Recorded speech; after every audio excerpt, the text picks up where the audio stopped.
You're listening to the Unbelievers Podcast. There were several groups. One of the principal ones was the reptilians from the Orion complex. Without any exaggeration, it was like being on fire inside. Rats were eating them inside. This stuff was in my mouth. It felt like it was 500 pounds. It was unbelievably hot. My first question would be, were you a member of the Church of Satan, a card-carrying member of the Church of Satan? I don't understand. There's always an argument for everything. You know, just because somebody can fake something doesn't necessarily mean it's full war, and we found a life form. And that's when I started shitting my pants. So for the person who called, I am carrying an alien. An alien, baby, and we cover it right here, okay? Okay. Something is happening. What is it? That's the question. So do UFOs exist? It depends on what you mean exist.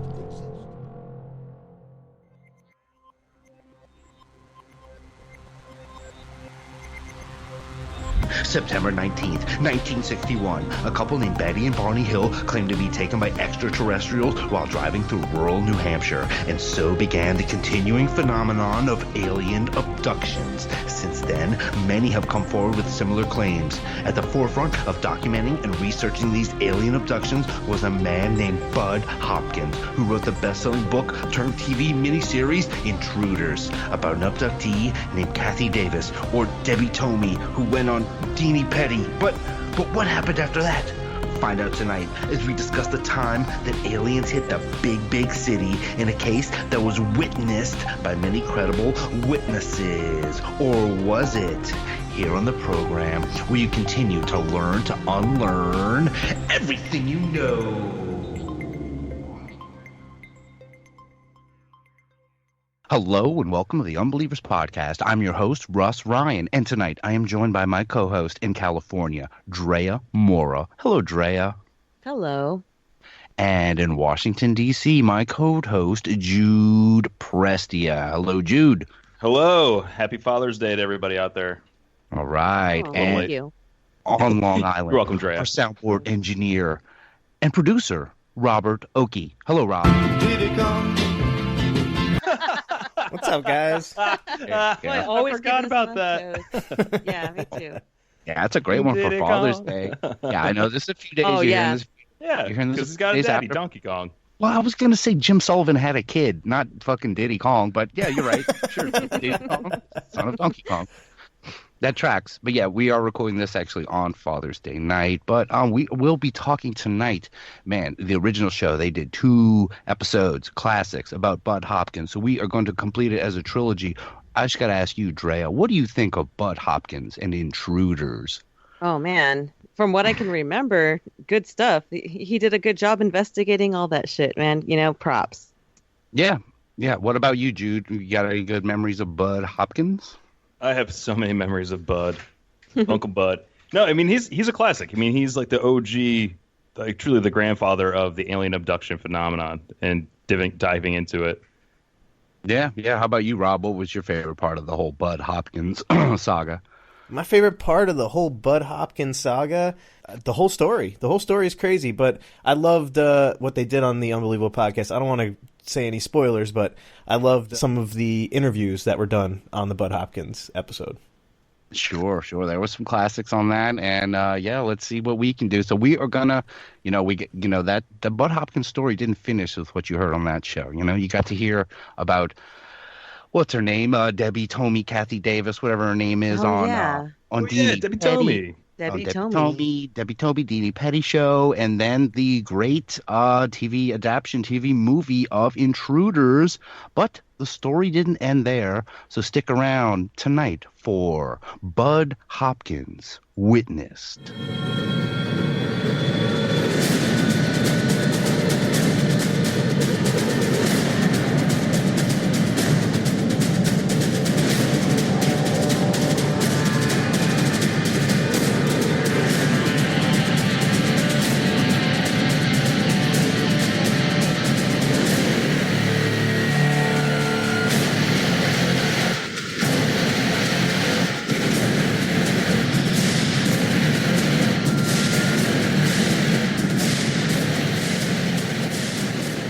Bud loved metal. That's What the hell was that? Oh my God! But tonight we will be talking about Bud Hopkins, and Bud Hopkins is often called, like Jude called it, he is called the father of the abduction movement. Happy Father's Day! But we all know Bud from Intruders fame, and of course, most importantly, when Kathy Davis, a.k.a. Debbie Tomey, went on everyone's favorite, The Deanie Petty Show. And here's a little reminder of that. Join Deanie Petty for the answers to the questions that concern you most. The Deanie Petty Show, entertaining and informative, weekday mornings at 10 on CFTO TV. If you want tomatoes and cucumbers to taste their very best, store them at room temperature. Believe it or not, apples stored with green tomatoes will hasten the ripening process. That second part might be my favorite. That's kind of a forgotten one, so I added it to the soundboard. Now we can hear this in the soundboard. Someone's got to hit it in poll results. Let's hear a soundboard clip. Apples stored with green tomatoes will hasten the ripening process. I didn't know that. Yeah. Honestly, I'm just glad that she addresses the things I'm most concerned with. That's so good of her. Hey, look, you got to ripen those green tomatoes, stick an apple next to that thing, man. That's the best. But just to give a brief recap of the Debbie Tomey, Kathy Davis abduction case, here again is Deanie Petty. It all began with this photograph. After the publication of his first book on UFO research called Missing, Bud received this picture from Kathy Davis of Indianapolis. Kathy claimed that the circle and strip of dead grass had appeared in her yard after she had seen a UFO in the area, and she wondered if the damage had been caused by a UFO taking off and landing. Oddly, she also mentioned that both she and her mother had similar scars, and neither of them could remember the causes. Her curiosity opened a floodgate of revelations. Under hypnosis, Kathy recalled not just the terrifying events of the night she mentioned, which culminated with her abduction, but several other close encounters that had occurred throughout her life. At the age of 7, she had apparently become an unwilling participant in a long-term genetic experiment. Kathy remembered none of this consciously. Hypnosis revealed that a sample of flesh had been removed from her leg during that first abduction by an alien creature she described as having a large head with huge black eyes. Now, if Kathy were the only person describing these encounters, one would be inclined, as she did herself, to doubt her sanity. But these drawings have been done by dozens of different people from various locations claiming similar experiences. Now, over the course of many hypnotic sessions, the purpose of these abductions became clear. Kathy had an ova removed from her body and was eventually shown a hybrid child, apparently part human, part alien. She was told that she was the mother, but could not keep the child. Obviously, this revelation, whether real or imagined, was devastating to Kathy.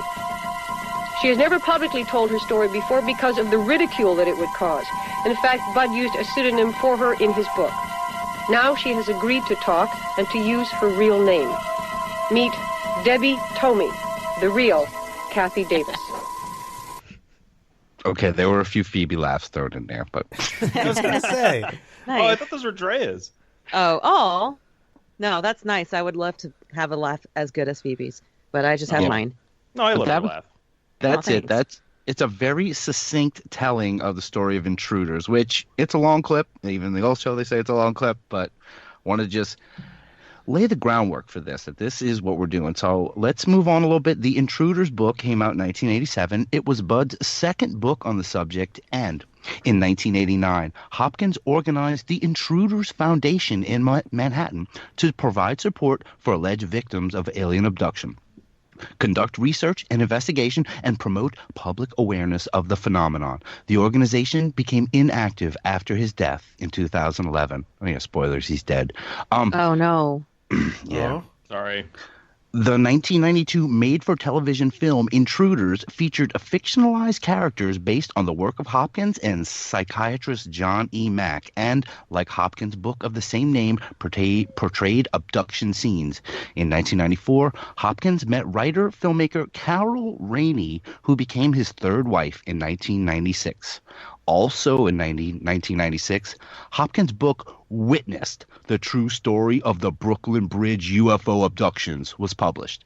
The book portrayed an abduction case that was alleged to have occurred in late 1989 near the Brooklyn Bridge in New York City. And that is what we are talking about today. The UFO abduction of a woman named Linda Cortiel, or Linda Napolitano. Like Debbie told me, Kathy Davis, she also has two names. This led to Bud Hopkins' third book on the subject, titled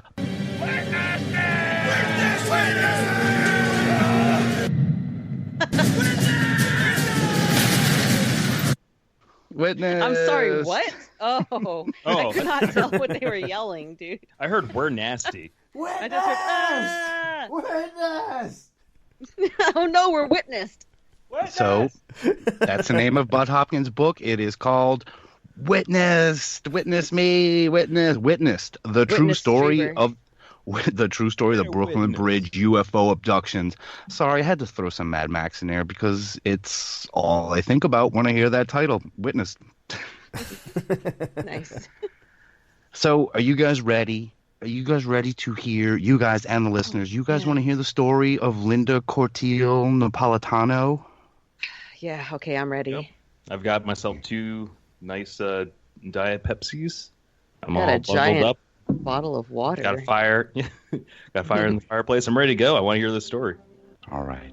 In April 1989, the 41-year-old Linda Cortiel was curious about the second of these books, Intruders, The Incredible Visitation of Copley Woods, and began to read it. The more she read, the more she began putting two and two together. 13 years previously, she discovered a bump on her face not far from her nose. When a doctor examined the bump, he told her it was nothing more than a surgery. The only problem with this hypothesis was that no surgery had taken place. 7 months after she initially met Bud Hopkins, Linda became the center of what many people cited as the most compelling and controversial of all alien abduction cases. They called the case the Manhattan Transfer Abduction. Once on board, the beings escorted her to a room that was likely a medical bay. There, she underwent an examination with selected parts of the event not immediately available to her. Hopkins decided to try hypnotic regression. These sessions took place over the course of much of the following year. Along with her original memories, these sessions filled in many blanks of a standard abduction experience. What makes the Manhattan Transfer Abduction experience stand out from almost every other one was what happened just over a year after the abduction. Hopkins received apparent confirmation from two additional witnesses. A letter arrived in the post from two men called Richard and Dan. Even though the letter corroborated the reports Linda made, Hopkins did have some doubts over the pair. Wanting to know more about them, Hopkins conducted background checks on them. It turned out that both men had the same career, close-quarter bodyguards. Additionally, on 30th of November, both men were guarding the same man. Some believe that that man was the current United Nations Secretary General Javier Pérez de Cuellar. The three of them were in a limousine and crossing the Brooklyn Bridge when they saw something that shocked them. Both bodyguards insisted they saw a woman floating way above the ground towards a massive craft hovering nearby. If that wasn't enough of a sight, a trio of other beings was accompanying the woman. When the four entered the craft, it headed for the East River and disappeared underwater. God, so that's the beginning of this Manhattan Transfer Abduction. What do you think, Drea? I've never heard of this. That sounds incredible and really terrifying. Yeah, Jude, what do you think? You've heard of this case before, right? Yeah, but I haven't. That's what the first time I've really, I guess, internalized that they were watching an abduction happen. They witnessed it in Brooklyn. That's the transfer. I always felt like when I was younger, I was always scared of being abducted by aliens at night. But I felt like if I was in the city or I'm still afraid in a place where there was a lot of people, that I was safe because it's like they can't do it in front of Right? Yeah, it almost feels like people are looking at you. You can't do this with people watching. But they can. This happened in Brooklyn, and I would love to see what that would look like. Well, that's like Whitley Strieber was abducted in Manhattan or Brooklyn, in one of the boroughs. In broad daylight? He was in his cabin. Oh, no, man. yeah. Well, if you read Communion, there's cabins in the boroughs. There were if you several look hard enough. abductions. He was abducted a few times with he was